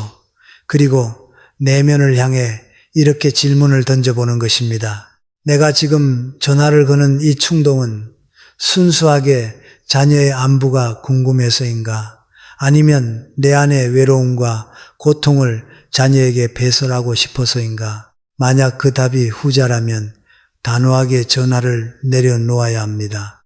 1분의 짧은 멈춤은 우리의 대화가 감정의 쓰레기통으로 전락하는 것을 막아주는 가장 강력한 브레이크입니다. 내 감정이 요동칠 때는 전화를 멈추고 내 마음이 가장 평온하고 즐거울 때 전화를 걸어 나의 그 밝은 에너지를 자녀에게 전해주는 것이 진짜 사랑입니다. 두 번째 원칙은 3대 1 긍정의 황금 비율 더 3, 1 포지티비티 레이쇼를 유지하는 것입니다. 아무리 속이려 해도 삶을 살다 보면은 어쩔 수 없이 내 아픔이나 어려움을 자녀에게 한 번쯤 털어놓게 되는 순간이 생깁니다. 이때 명심해야 할 것은 쏟아낸 부정적인 이야기의 양을 상쇄할 수 있는 압도적인 긍정의 메시지가 필요하다는 점입니다. 미국의 저명한 심리학자 바브라 프레드릭슨은 긍정적 감정과 부정적 감정의 비율이 3일 이상일 때 인간관계가 가장 건강하게 유지되고 번영한다고 밝혔습니다. 만약 자녀에게 요즘 소화가 잘 안 돼서 병원에 다녀왔다는 한 번의 걱정거리를 안겨주었다면 반드시 그 통화가 끝나기 전이나 다음번 통화에서 번의 긍정적이고 독립적인 안부를 전해야 합니다. 어제는 친구들이랑 등산을 갔는데 단풍이 너무 좋더라. 내가 요즘 서예를 배우는데 아주 시간 가는 줄 모른다. 동네 복지관 밥이 참 맛있어서 살이 찌려나 보다.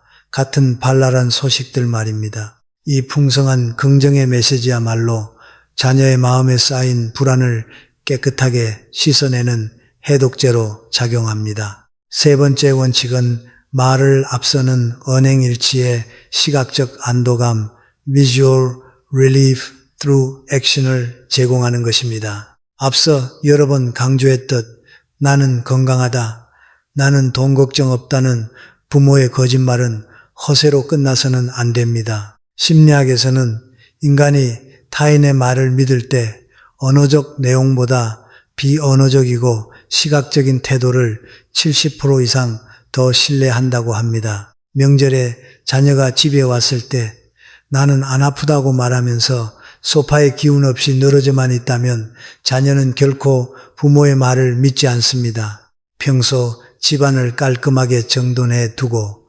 식탁에는 영양가 있는 반찬들을 정갈하게 올려놓으며 자녀 앞에서도 가벼운 스트레칭을 생활화하는 생기 있는 모습을 보여주어야 합니다. 자녀가 부모님의 집 냉장고 문을 열었을 때 신선한 식재료가 채워져 있고 부모님이 자신을 잘 돌보고 있다는 시각적 확신을 얻을 때 부모의 지혜로운 거짓말은 비로소 완벽한 진실로 탈바꿈하여 자녀를 깊이 안심시킵니다. 네 번째 원칙은 진솔한 소통을 위한 청중의 다변화, diversification of the audience입니다. 부모가 자신의 어려움을 참는 것이 병이 되지 않으려면 자녀를 향했던 좁은 소통의 통로를 밖으로 넓혀야 합니다. 내 삶의 모든 고민과 외로움을 들어줄 유일한 관객을 자녀로만 설정해두면 섭섭함은 필연적으로 쌓입니다. 이제 무대의 관객석에 다른 사람들을 초대하십시오. 나와 같은 시대를 살아가며 비슷한 낡음과 아픔을 겪고 있는 동네 친구, 복지관 동기, 취미교실의 지인들이 가장 훌륭한 관객입니다. 내 관절염의 고통은 30대 자녀에게 말하면 잔혹한 슬픔이 되지만 70대 친구에게 말하면 즐거운 공감과 카타르시스가 됩니다. 매주 고정적으로 스스럼 없이 만나 수다를 떨고 커피 한 잔을 나눌 수 있는 수평적 관계망을 최소 2-3그룹 이상 만들어 두십시오. 자녀라는 단일 종목에 내 감정의 전부를 투자하지 않고 여러 친구들에게 분산 투자하는 것. 이것이 노년의 심리적 파산을 막는 최고의 자산 관리입니다. 마지막 5번째 원칙은 마음 지침서의 핵심이자 부모가 도달해야 할 궁극의 깨달음인 거리를 성공으로 받아들이기 Embracing Distance as Success입니다. 안타깝게도 많은 부모님들이 자녀가 1달, 2달 연락이 뜸하거나 찾아오지 않으면 내가 자식을 잘못 키웠다며 실패감과 깊은 자괴감에 시달립니다. 하지만 생각을 완전히 뒤집어 보십시오. 자녀가 부모를 찾지 않고 자신들의 배우자와 아이들에게 몰두하여 눈코 뜰 새 없이 바쁘게 살아간다는 것은 당신이 평생을 바쳐 수행한 부모라는 역할이 완벽하게 성공했음을 입증하는 가장 확실한 증거입니다. 당신이 무조건적인 사랑으로 튼튼한 날개를 달아주었기에 자녀는 뒤를 돌아보지 않고 자신만의 험난한 창공을 힘차게 날아오를 수 있는 것입니다. 자녀와의 거리가 멀어지는 것은 사랑이 식은 것이 아니라 각자의 삶이 건강하게 분화하고 있다는 축복의 신호입니다. 새는 알을 깨고 나오기 위해 치열하게 투쟁하며 알을 깨고 나온 새는 다시는 무너진 알껍데기 안으로 돌아가지 않습니다. 아득히 멀어져가는 자녀의 뒷모습을 보며 눈시울을 붉히거나 섭섭해할 것이 아니라 그래 내 할 일은 여기까지다. 너희 세상에서 마음껏 날아라 라며 속으로 뜨거운 박수를 보내주어야 합니다. 우리가 억눌렀던 서운함을 이 통쾌한 응원으로 승화시킬 때 비로소 부모와 자식 앞에는 무거운 부채감이 사라진 가장 순수하고 자유로운 사랑의 길이 열리게 됩니다. 실전에 바로 적용할 수 있는 이 5가지 소통의 기술은 부모 자신이 우뚝 서야만 비로소 완성됩니다. 이 원칙들을 일상에 녹여내다 보면 어느새 우리는 자녀의 눈치를 보거나 섭섭해하는 나약한 노인이 아니라 자기 삶의 즐거운 주인공으로 변모해 있을 것입니다. 그렇다면 이렇게 지혜로운 거짓말과 실천을 통해 완성되는 서로의 삶은 결국 우리를 어떤 종착역으로 안내하게 될까요? 다음 장에서는 마지막으로 자녀의 영혼을 자유롭게 풀어준 부모가 맞이하게 될 황혼의 진정한 눈부심에 대한 최종 결론을 맺으며 이 여정을 마무리하겠습니다. 우리는 지금까지 기나긴 여정을 통해 부모가 자녀에게 마땅히 감추어야 할 5가지의 지혜로운 거짓말, 그 치열한 침묵의 이유, 그리고 실전에서 이를 어떻게 적용할 것인지에 대한 소통의 기술까지 함께 살펴보았습니다. 이제 이 모든 이야기들을 관통하는 하나의 거대한 철학적 핵심을 짚어보려 합니다. 왜 우리는 늙고 병들어가는 이 시린 황혼의 길목에서조차 사랑하는 자녀 앞에서 무거운 진실을 꿀꺽 삼키며 위대한 거짓말쟁이가 되어야 하는 것일까요? 흔히 세상 사람들은 정직함이 최고의 미덕이라고 말합니다. 진실은 사람들을 가깝게 만들고 거짓은 사람들을 멀어지게 만든다고 믿습니다. 젊은 세대에게 거짓말이란 누군가를 속이고 기만하여 자신의 이익을 취하려는 아주 비겁하고 이기적인 행위로 치부됩니다. 하지만 인생의 풍파를 온몸으로 다 겪어내고 생의 내리막길을 걷고 있는 우리 노년의 부모들에게 앞서 말씀드린 이 특정한 종류의 거짓말은 결코 기만이나 비겁함이 아닙니다. 오히려 그것은 인간이 타인을 위해 발휘할 수 있는 가장 숭고한 형태의 용기이자 내 자녀의 영혼을 살려내는 궁극의 해방선언 Declaration of Liberation입니다. 우리가 통증을 숨기고 얇아진 지갑을 감추고 뼈아픈 고독과 서운함을 스스로 삼켜낼 때 무슨 일이 일어날까요? 자본주의 경쟁사회의 잔인한 톱니바퀴 속에서 매일같이 짓눌리고 있는 우리 자녀들에게 비로소 세상에서 단 하나뿐인 완벽한 심리적 피난처 상추르가 건설됩니다.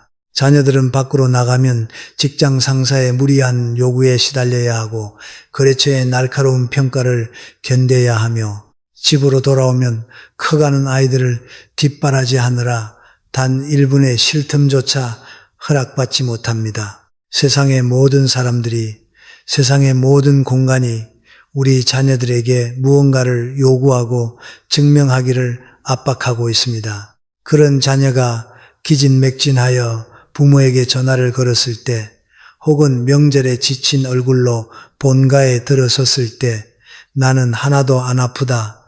돈 걱정 없다. 너희들끼리 재밌게 놀아라.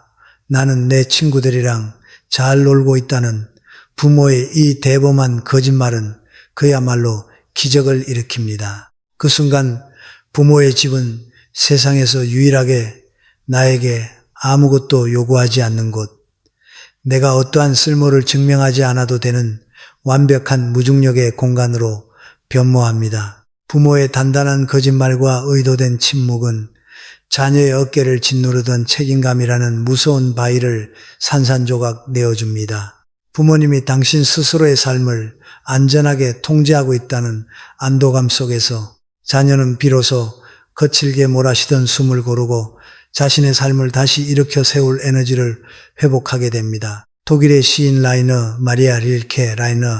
마리아 릴케는 사랑이란 두 고독이 서로를 보호하고 경계 짓고 인사를 나누는 것이라고 통찰했습니다. 진정한 사랑은 서로가 하나로 얽히고 설켜 짐이 되는 끈끈함이 절대 아닙니다.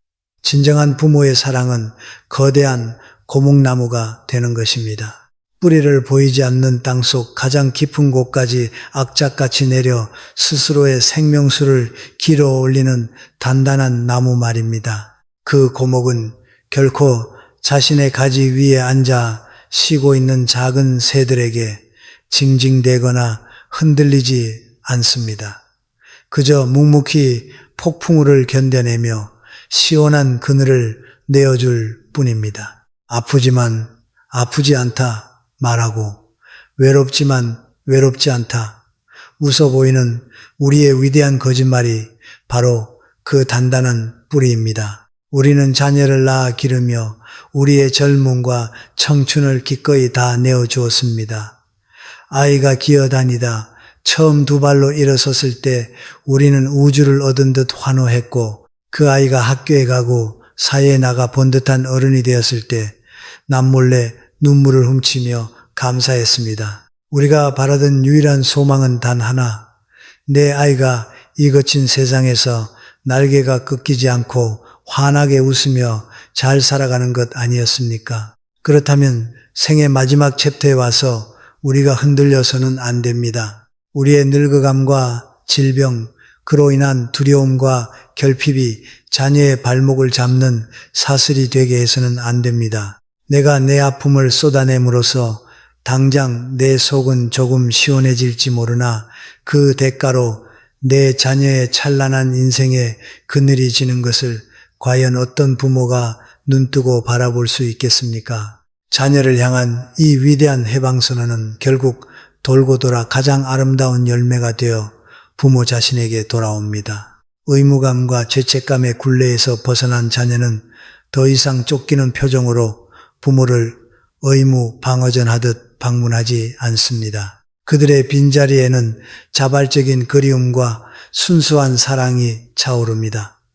우리 부모님처럼 늙어가고 싶다는 우러러보는 존경심을 안고 부모를 찾게 됩니다. 자녀에게 의존하려는 끈적끈적한 집착을 내려놓은 부모의 품이 있는 뒷모습은 자녀 세대에게 내려줄 수 있는 가장 값비싼 인생의 나침반이 됩니다. 그렇기에 우리는 오늘 밤에도 스스로를 훈련해야 합니다. 거울 앞에서 주름진 내 얼굴을 바라보며 미소 짓는 연습을 하고 내 삶의 무게는 온전히 내 어깨로 감당해내겠다는 숭고한 결의를 다져야 합니다. 내일 아침 자녀에게서 안부 전화가 온다면 우리는 세상에서 제일 명랑하고 속 없는 목소리로 이 거룩한 연기를 시작할 것입니다.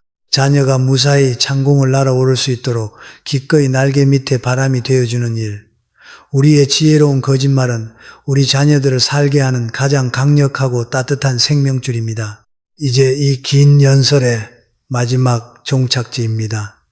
82에서는 이렇게 자녀를 완벽하게 해방시킨 부모인 우리가 스스로의 남은 노년을 어떻게 눈부시게 밝혀나갈 것인지에 대한 최종적인 통찰과 따스한 마무리 인사를 나누겠습니다. 기나긴 철학적, 심리적 여정을 거쳐 드디어 마지막 장에 도착했습니다. 우리는 지금까지 노년의 부모가 자녀의 등 뒤에서 어떤 무거운 진실들을 숨기고 어떻게 그 침묵을 통해 자녀에게 완벽한 심리적 자유를 선물할 수 있는지 깊이 나누었습니다.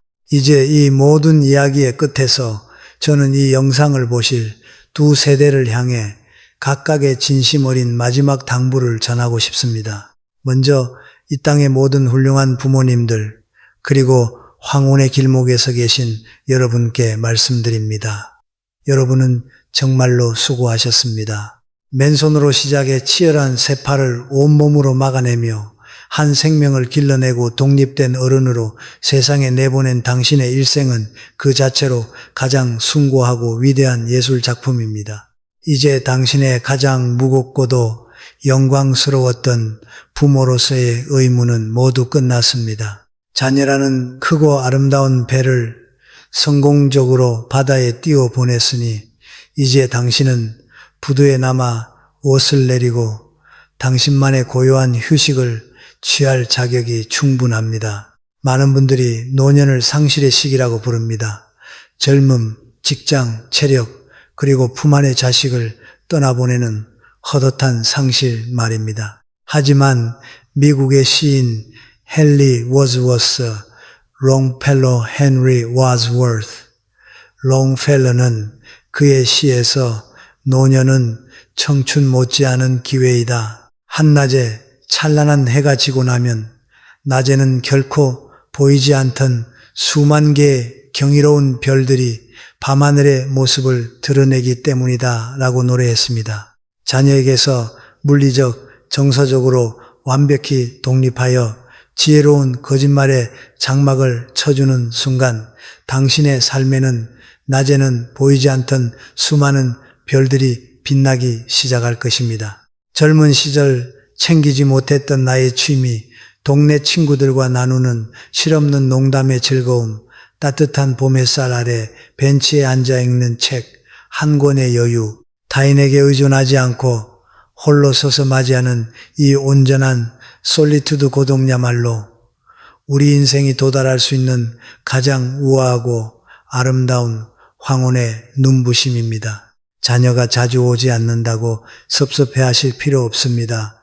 자녀가 너무 바빠 보인다고 안쓰러워하실 필요도 없습니다. 당신의 부모 세대가 그러했듯 당신이 그러했듯 이제 당신의 자녀 또한 자신들의 어깨에 지워진 삶의 십자가를 묵묵히 짊어지고 걸어가는 중일 뿐입니다. 그들의 걸음이 무거워 보일 때마다 나는 다 괜찮다. 내 갈 길을 곧장 가라고 등 떠밀어주는 그 속 깊은 거짓말이 당신의 자녀를 결국 가장 아름다운 승리자로 만들어 줄 것입니다. 그리고 두 번째로 지금 이 영상을 함께 보고 계실 대한민국의 모든 딸, 아들들, 즉 30대에서 50대의 자녀 세대에게도 간곡한 당부의 말씀을 전하고 싶습니다. 여러분, 혹시 부모님께서 어느 날 나는 여기저기 아픈데 하나도 없고 아주 쌩쌩하다.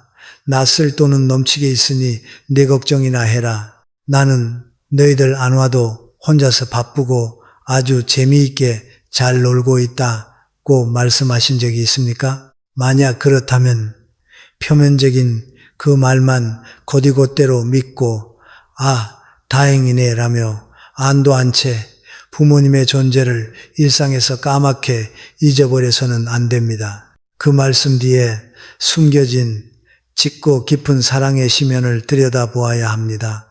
부모님도 왜 여기저기 쑤시지 않고 왜 당신이 보고 싶지 않겠습니까? 그럼에도 불구하고 부모님이 그런 단호한 거짓말을 당신에게 건넸다면 그것은 당신이 매일 짊어지고 있는 치열하고 팍팍한 그 삶의 무게가 너무나 안쓰러워 당신의 어깨에 모래알 한 톨의 짐도 더 얹고 싶지 않다는 부모님의 피눈물, 나는 결단이자 가장 뜨거운 사랑의 편지입니다. 부모님이 당신의 인생을 침범하지 않기 위해 스스로 고독을 선택하고 거짓말의 연기자가 되셨다면 자녀인 당신이 해야 할 일은 그 빈자리를 서글프게 방치하는 것이 아니라 오히려 더 따뜻한 자발성으로 채워 넣는 것입니다. 의무감이나 죄책감 때문이 아니라 순수한 감사와 존경의 마음으로 부모님께 먼저 안부 전화를 거십시오. 어머니 아버지 덕분에 제가 이렇게 제 삶을 든든하게 꾸려나가고 있습니다.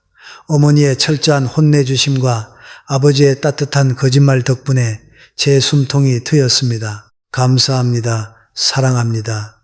이렇게 당신의 진심을 담은 밝은 목소리 한 번이 홀로 외로움을 견뎌내느라 지쳐있을 부모님의 가슴에 맺힌 모든 응어리를 봄꽃처럼 환하게 피어나게 할 것입니다.